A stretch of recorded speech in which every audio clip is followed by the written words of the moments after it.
अनुभव के तौर पे अगर मैं आपसे जानना चाहूँ, आप अध्यात्म को कैसे देखते हैं? आपके लिए आध्यात्मिकता क्या है? अध्यात्म बहुत अच्छा चीज़ है इस मामले में कि आप अध्यात्म के माध्यम से बहुत बड़ा-बड़ा काम आप ईज़ी वे में करा सकते हैं, मोटिवेट कर सकते हैं लोगों को। जैसा कि अभी हमने कल जो हम लोग ग्लोबल समिट में आए और क्लाइमेट चेंजेज़ पर कोई भी संगठन, सरकार या कोई भी व्यक्ति अगर चाहे करना, तो उतनी जल्दी नहीं हो सकती। लेकिन बिल्कुल। अगर लोगों में आध्यात्मिक लोग स्पिरिचुअल की तरफ अगर मोटिवेट हो जाते हैं, तो बहुत बड़ा-बड़ा काम लोग बहुत आसानी से कर लेते हैं। कई लोगों को पसंद नहीं आता है आपका निर्णय, तो कई लोग आपको कमेंट करते हैं, कई लोग आपको कुछ अलग शब्द बोलते हैं जो कहीं न कहीं हमें भी प्रभावित करता है। तो ऐसी जो कंडीशंस होती हैं, ऐसी जो सिचुएशन होती है, इसको आप कैसे हैंडल करते हैं? उसके लिए हीनवाएँ हैं ईश्वरी ब्रह्मा कुमारी संस्था। ये भी है। तो बिल्कुल। कहीं न कहीं बहुत उथल-पुथल के बाद भी शांत रहना ब्रह्मा कुमारी से सीखा हमने। सर, अगर मैं आपसे जानना चाहूँ कि आपकी नज़र में धर्म क्या है? क्योंकि हर किसी का अपने प्रोफ़ेशन के प्रति एक धर्म होता है। तो आप धर्म को कैसे देखते हैं? मानवता की सेवा करना ये सबसे बड़ा धर्म है। अपने समाज की सेवा करना, मानवता की सेवा करना और विश्व कल्याण की बात करना, मेरी नज़र में सबसे बड़ा धर्म है। आपको लगता है कि राजनीति क्षेत्र में आध्यात्मिकता को अपनाना बहुत ज़रूरी हो गया है आजकल? निश्चित तौर पर अपनाना चाहिए और ख़ास करके जो हमारे सनातन के जो बहुत सारी मान्यताएँ हैं, तो परोपकार के लिए पौधा से लेकर जीव-जंतु के भलाई के लिए उनकी हम पूजा करते हैं। तो कहीं न कहीं ये सब हमारे दैनिक जीवन में भी और हमारे देश के लिए भी, हमारे समाज के लिए भी ज़रूरी होता है।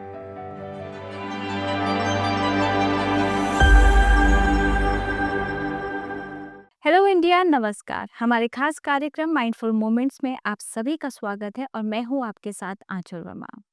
दोस्तों, इस प्रोग्राम में हम जीवन के आध्यात्मिक और मानसिक पहलू पर बात करते हैं। आज हमारे साथ हैं माननीय श्री राजभूषण चौधरी जी, जो नरेंद्र मोदी सरकार में केंद्रीय राज्य मंत्री हैं। उन्होंने राजनीति और समाज सेवा में बहुत बड़ा योगदान दिया है। आज हम उनसे उनके जीवन के अनुभव और सफर के बारे में बात करेंगे। तो चलिए पहले उनका स्वागत करते हैं और फिर कार्यक्रम में सवालों का सिलसिला शुरू करते हैं। सर, आपका बहुत बहुत स्वागत है। बहुत-बहुत धन्यवाद।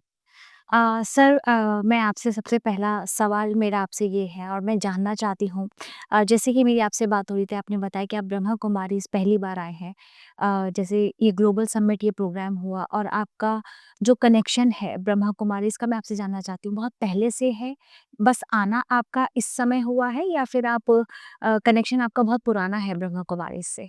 देखिए, प्रोफ़ेशनली मैं डॉक्टर हूँ, तो जब रोसड़ा में समस्तीपुर बिहार में एक जगह है समस्तीपुर, समस्तीपुर रोसड़ा अनुमंडल में जब मैंने प्रैक्टिस शुरू किया, तो हमारी कुंदन महन वहाँ आना-जाना शुरू हुआ इनका और इन्होंने विभिन्न कार्यक्रम के माध्यम से मुझे बुलाया और जाने के बाद मुझे अच्छा लगा। हुँ। तो कनेक्शन तो मेरा लगभग 8-10 साल पुराना है, अच्छा, ओके। लेकिन इस संस्था में यहाँ पर आना पहली पहली बार बार हुआ। हुआ है।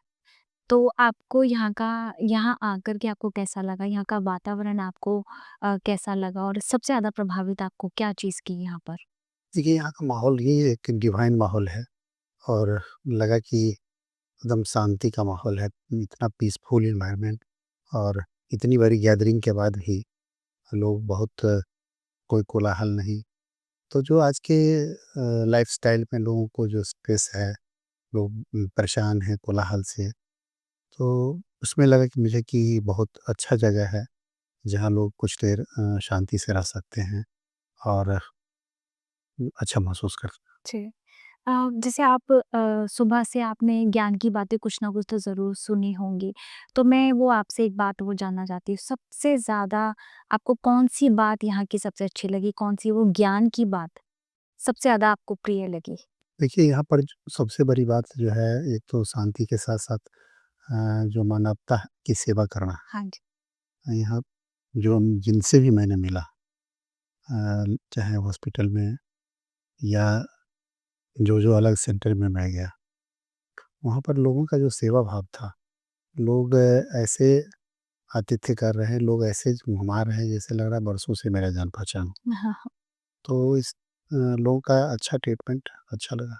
सर थोड़ा-सा अभी मैं आपसे आपके निजी जीवन के बारे में जानना चाहती हूँ। आपका जैसे कि आपने बताया कि आपने मेडिकल की पढ़ाई भी की है, लेकिन आप अब राजनीति क्षेत्र में हैं। तो मैं आपसे इस क्षेत्र के बारे में जानना चाहती हूँ, आपका राजनीति सफ़र कैसा रहा और कब से इसकी शुरुआत हुई है?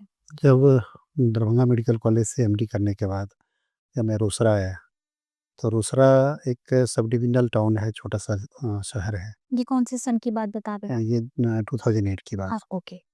2008 में जब मैं रोसड़ा आया तो हुँ। वहाँ संघ के राष्ट्रीय स्वयंसेवक संघ के कुछ सम्मानित कार्यकर्ताओं का अ, मुलाकात हुई और उनके सानिध्य में जब संघ के शाखाओं में जाना शुरू किया मैं और संघ का जो विद्यालय है उसमें मैं जाने लगा।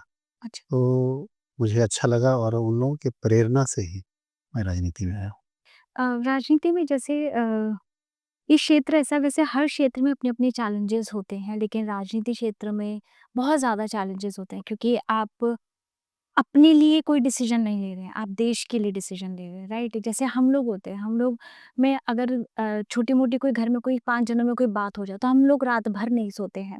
लेकिन मेरा आपसे सवाल है, जब आप देश के सेवा में जब आप तत्पर रहते हैं, तो आपको बड़े-बड़े निर्णय लेने होते हैं, तो आपको रात को नींद कैसे आती है? मेरा ये सवाल मैं चाहती हूँ कि मेरे को जानना है, जो उस क्षेत्र से जुड़ा हुआ है कि कैसे आप लोग सो पाते हैं? क्योंकि आपके ऊपर आपके कंधों पे बहुत बड़ी ज़िम्मेदारी है भारत की। देखिए थोड़ा टफ तो है, इसलिए कि जितना आप ऊँचाई पर जाएँगे, जितनी बड़ी ज़िम्मेदारी होगी, तो थोड़ा परेशानी तो होगी ही, लेकिन इसी में लोग एडजस्ट करते हैं और मेरा तो पहले का भी जो लाइफ़ था प्रैक्टिस का वो भी चैलेंजिंग था, क्योंकि छोटे से शहर में हम लोग उस एरिया के लिए इमरजेंसी हॉस्पिटल भी चलाते थे। तो उस एरिया के लिए लाइफ़लाइन हॉस्पिटल था। तो हर हमेशा कभी भी हमको उठना पड़ता था रात में भी सेवाएँ देने के लिए। तो ये हैबिट तो पहले से था, लेकिन यहाँ चैलेंजेस थोड़ा ज़्यादा है। हाँ, ज़्यादा बिल्कुल। ज़्यादा है, लोगों का एक्सपेक्टेशन है। सामाजिक तौर पर जो सामूहिक एक्सपेक्टेशन होता है, वो तो बहुत हद तक हम लोग पूरा कर सकते हैं। लेकिन जो आजकल थोड़ा-सा सोशल मीडिया के माध्यम से जो चैलेंजेज़ आ रहा है हुँ। पर्सनल लेवल पर लोगों तो थोड़ी-सी परेशानी होती है। तो इस जैसे जब आप कोई क्योंकि कई लोगों को पसंद नहीं आता है आपका निर्णय, तो कई लोग आपको कमेंट करते हैं, कई लोग आपको कुछ अलग शब्द बोलते हैं जो कहीं न कहीं हमें भी प्रभावित करता है। तो ऐसी जो कंडीशंस होती हैं, ऐसी जो सिचुएशन होती है, इसको आप कैसे हैंडल करते हैं? उसके लिए हीनो आए हैं ईश्वरीय ब्रह्म कुमारी संस्था। ये भी है। बिल्कुल। को कहीं न कहीं बहुत उथल-पुथल के बाद भी शांत रहना अ, ब्रह्म कुमारी से सीखा हमने। तो विभिन्न मेडिटेशन सेंटर में जाते हैं हम लोग। यहाँ भी आए तो मेडिटेशन किए और लोगों से मिले। तो कैसे शांत रहना है इतनी उथल-पुथल के बाद भी और लोगों के इतना सोशल मीडिया पर कमेंट्स के बाद भी शांत रहना पड़ता है। क्योंकि काम तो वही करना है जो कि समाज के लिए, देश के लिए होगा। जी, आपके मायनों में, आपकी नज़र में या आपके अनुभव के तौर पे अगर मैं आपसे जानना चाहूँ, आप अध्यात्म को कैसे देखते हैं? आपके लिए आध्यात्मिकता क्या है? अध्यात्म बहुत अच्छा चीज़ है इस मामले में कि आप अध्यात्म के माध्यम से बहुत बड़ा-बड़ा काम आप ईज़ी वे में करा सकते हैं, मोटिवेट कर सकते हैं लोगों को। जैसा कि अभी हमने कल जो हम लोग ग्लोबल समिट में आए और क्लाइमेट चेंजेज़ पर एक कोई भी संगठन, सरकार या कोई भी व्यक्ति अगर चाहे करना, तो उतनी जल्दी नहीं हो सकती। लेकिन बिल्कुल। अगर लोगों में आध्यात्मिक अ, लोग स्पिरिचुअल की तरफ अगर मोटिवेट हो जाते हैं, तो बहुत बड़ा-बड़ा काम लोग बहुत आसानी से कर लेते हैं। हुँ, आपको लगता है कि राजनीति क्षेत्र में आध्यात्मिकता को अपनाना बहुत ज़रूरी हो गया है आजकल? निश्चित तौर पर अपनाना चाहिए और ख़ास करके जो हमारे सनातन के जो बहुत सारी मान्यताएँ हैं, तो परोपकार के लिए पौधा से लेकर जीव-जंतु के भलाई के लिए उनकी हम पूजा करते हैं। और तो कहीं न कहीं ये सब हमारे दैनिक जीवन में भी और हमारे देश के लिए भी, हमारे अ, स समाज के लिए भी ज़रूरी होता है। तो आध्यात्मिकता तो अच्छी चीज़ है। जी। आप अपनी पर्सनल प्रोफ़ेशनल लाइफ़ को कैसे बैलेंस करते हैं? देखिए, जिस ढंग का चैलेंजेज़ है, तो घर परिवार के लोग भी समझते हैं कि उस समय का थोड़ा प्रॉब्लम है। तो उन लोगों का भी माइंडसेट चेंज हो गया है कि उनके पास समय का थोड़ा प्रॉब्लम है। एडजस्ट तो वो लोग कर रहे हैं, हमको काम करने। बिल्कुल। तो आप हमारे जो युवा हैं, अगर वो राजनीति क्षेत्र में आना चाहते हैं या समाज के लिए कुछ करना चाहते हैं, तो आप उन युवाओं को कैसे मोटिवेट करेंगे? देखिए, राजनीति भी करने के लिए बहुत संभावना है। आप बड़ा काम कर सकते हैं, बड़ा-बड़ा डिसीज़न ले सकते हैं।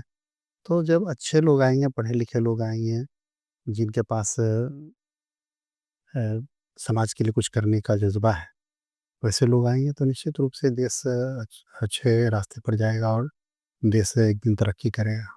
सर ब्रह्मा कुमारीज़ में जब आप आए तो आपने यहाँ की महिलाओं को देखा होगा एक जैसे कहते हैं विमेन एम्पावरमेंट का सबसे बड़ा एग्ज़ाम्पल ब्रह्मा कुमारीज़ ऑर्गनाइज़ेशन रही है। तो इसके लिए आप क्या कहना चाहेंगे? ये बहुत ही अच्छा है और यहाँ ख़ास करके जहाँ भी मैं जिस काउंटर पे गया, महिलाओं का जो काम करने का तरीका देखा तो लगा कि कहीं न कहीं बेस्ट एग्ज़ाम्पल है वुमेन हुँ। एम्पावरमेंट का। और इन लोगों ने कितनी सादगी के साथ कितना बड़ा-बड़ा काम अ, और कितना लगन के साथ कर रहे हैं। वो डेडिकेशन दिखा मुझे कि लोग खुश होते हैं काम करके, लोगों की सेवा करके खुश हो रहे हैं। तो ये अच्छा लगा यहाँ का। सर अगर मैं आपसे जानना चाहूँ कि आपकी नज़र में धर्म क्या है? क्योंकि हर किसी का अपने प्रोफ़ेशन के प्रति एक धर्म होता है। तो आप धर्म को कैसे देखते हैं? मानवता की सेवा करना सबसे बड़ा धर्म है। हुँ। अपने समाज की सेवा करना, मानवता की सेवा करना और विश्व कल्याण की बात करना, मेरी नज़र में सबसे बड़ा धर्म है। पॉज़िटिविटी जैसे आपने कहा कि आज बात हुई है, क्लाइमेट चेंज की बात हुई है, राइट? तो आपको क्या लगता है कि इसका सबसे बड़ा कारण क्या है कि हम लोग चाहते तो हैं कि एक बदलाव आए, लेकिन वो आएगा कैसे? आप क्या मानते हैं कैसे आना चाहिए? देखिए, समग्र सभी लोगों की भागीदारी जब तक नहीं होगी, तब तक हम लोग एक अच्छे समाज का निर्माण नहीं कर पाएँगे। और जिस ढंग का अभी प्रॉब्लम हो रहा है, ग्लोबल वार्मिंग हो रही है, तो कहीं न कहीं विश्व को एक शांति के मार्ग पर ले चलने का प्रयास होना चाहिए। और जैसा कि अभी देख रहे हैं कि बहुत सारी कंट्री में लगातार युद्ध हो रहा है। बिल्कुल, बिल्कुल। तो जिस ढंग का वहाँ पर विस्फोटक का यूज़ होता है, तो ये सभी फैक्टर है ग्लोबल वार्मिंग का। और एक शांति का पैगाम जाना चाहिए विश्व समुदाय में। लोग इस अशांति के माहौल से निकलें और उसमें मुझे लगता है कि ब्रह्मा कुमारी बहुत बड़ा योगदान दे सकता है। जी, एक इंडिविजुअल हर एक पर्सन की अपनी-अपनी रिस्पॉन्सिबिलिटी होती है कि वो अपने आसपास के माहौल को भी बहुत ज़्यादा पॉजिटिव बनाए रखे। आप अपने पूरे दिन में अपने आप को कैसे पॉजिटिव रख पाते हैं? कोई जैसे होता है ना कि इस गाने को सुन के मुझे बहुत मोटिवेशन मिलता है या इस बात को सुन के या इनकी क्लास सुन के मुझे बहुत मोटिवेशन मिलता है। आप पूरे दिन में अपने आप को मोटिवेट रखने के लिए कुछ सुनना पसंद करते हैं? कैसे मोटिवेट करते हैं आप अपने आप को हर समय? देखिए, हम लोग सबसे बड़ा मोटिवेशन हमारे यशस्वी प्रधानमंत्री नरेंद्र मोदी जी की स्पीचेज़ हैं, उनका काम करने का तरीका है। उनको याद करते हैं, उनको जब सुनते हैं या उनकी कोई बातें याद आती है, तो लगता है कि सबसे बड़ा मोटिवेशन कि वो इतना काम करते हैं, हम लोग इनफैक्ट कुछ नहीं करते। जितना वो काम करते हैं, उस कंपैरिज़न में बात करें, तो सबसे बड़ा मोटिवेशन आज की डेट में हम लोग को लगता है कि हमारे यशस्वी प्रधानमंत्री नरेंद्र मोदी जी। जी। सर अगर मैं आपसे जानना चाहूँ आपके आइडल कौन हैं? और अ, उनको देख कर के आपके जीवन में क्या प्रभाव आए? आपके जीवन में क्या बदलाव आए हैं? आपके आपके आइडल कौन है? फैमिली में बात करें तो मदर-फादर मेरे सबसे अच्छा, ओके। उन्होंने जो संघर्ष किया है मुझे यहाँ तक पहुँचाने में, अच्छा आपकी फैमिली का पूरा सपोर्ट सु था आपको ओके, ओके। शुरू से ही फैमिली मेंबर का सपोर्ट रहा सबका। अच्छा और अगर आप राजनीति क्षेत्र में अगर मैं बात करूँ कि आप किसको अपने आइडल मानते हैं? हमारे यशस्वी प्रधानमंत्री नरेंद्र मोदी जी को। जी। सर जैसे हमारे ब्रह्मा कुमारी इसका एक अभियान है जल जन अभियान और भारत सरकार के साथ मिलाकर के हमने इस अभियान की शुरुआत की है। और अपने भारत के भी बहुत सारे ऐसे अभियान चल रहे हैं जिसमें जल को लेकर के, जल के बचाव को लेकर के कई तरह की बातें, कई तरह के जागरूक अभियान चलाए जा रहे हैं। तो आपका इस पर क्या कहना है कि कैसे आगे और ऐसी नीतियाँ होनी चाहिए, कैसी परियोजनाएँ होनी चाहिए कि हर एक इंसान को समझ में आना चाहिए कि ये हमारे लिए कितना ज़रूरी है? देखिए, ये बहुत अच्छा सवाल आपने किया है, क्योंकि हम सब जानते हैं कि दुनिया की 18 से 20% आबादी भारत में निवास करती है, जबकि जल, शुद्ध पेयजल जो है, सेफ ड्रिंकिंग वाटर मेरे पास मात्र 4% है। तो कहीं न कहीं ये जो डिस्ट्रीब्यूशन है वो प्रॉपर नहीं है। हुँ। जिस अनुपात में आबादी है उस अनुपात में सेफ ड्रिंकिंग वाटर नहीं है हमारे पास। तो हम सबों को अवेयर करना बहुत-बहुत ज़रूरी है कि जल को बचाएँ, और जल ही जीवन है, और ये इसके लिए आध्यात्मिकता से बेहतर कोई नहीं हो सकता जो मोटिवेट कर सके। अब जल की क्या उपयोगिता है, जल को कैसे संरक्षण करना है, तो इस पर अगर अवेयरनेस करते हैं, तो चूँकि आपके फॉलोअर्स बहुत हैं अपने ब्रह्मा कुमारी के, तो आपके एक स्पीच से बहुत ज़्यादा बदलाव आ सकता है।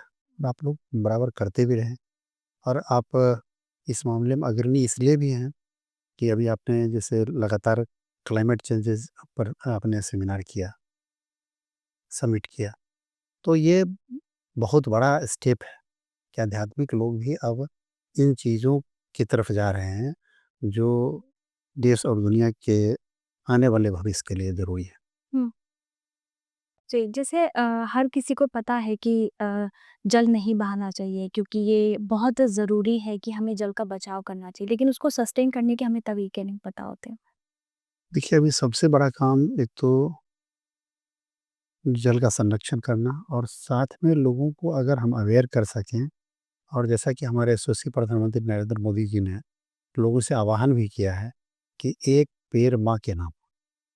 तो अगर हम लोगों को प्लांटेशन करने के लिए प्रेरित कर सकें, तो निश्चित रूप से आने वाले दिनों में जल की समस्या समाप्त हो जाएगी, और जो ग्लोबल वार्मिंग का जो इम्पैक्ट पड़ रहा है, उन चीज़ों से भी हम बच सकेंगे। अगर लोग प्लांटेशन करने लगें अच्छा से, तो आने वाले दिनों में इसका ग्लोबल वार्मिंग के इम्पैक्ट से हम बच सकते हैं। जी, thank you so much for coming sir, और हम लोग उम्मीद करते हैं और हमारी बेस्ट विशेज़ है कि आप देश के लिए जो सेवा कर रहे हैं, ऐसे ही आगे करते रहें। Thank you. धन्यवाद, धन्यवाद। जी। सर की बातों से हमें और हमारे दर्शकों को आज प्रेरणा और एक नई समझ और एक नई जानकारी मिली है। हम सर के उज्जवल भविष्य की कामना करते हैं और दर्शकों, आज की बातचीत यही समाप्त करते हैं। हम आशा करते हैं कि आपको यह सत्र जरूर पसंद आया होगा। अगले माइंडफुल मोमेंट्स सत्र में मैं फिर मिलूंगी एक और नई जानकारी के साथ, एक और नए गेस्ट के साथ। तब तक आप अपना ध्यान रखिए, खुश रहिए, मस्त रहिए और स्वस्थ रहिए। नमस्कार। ओम शांति।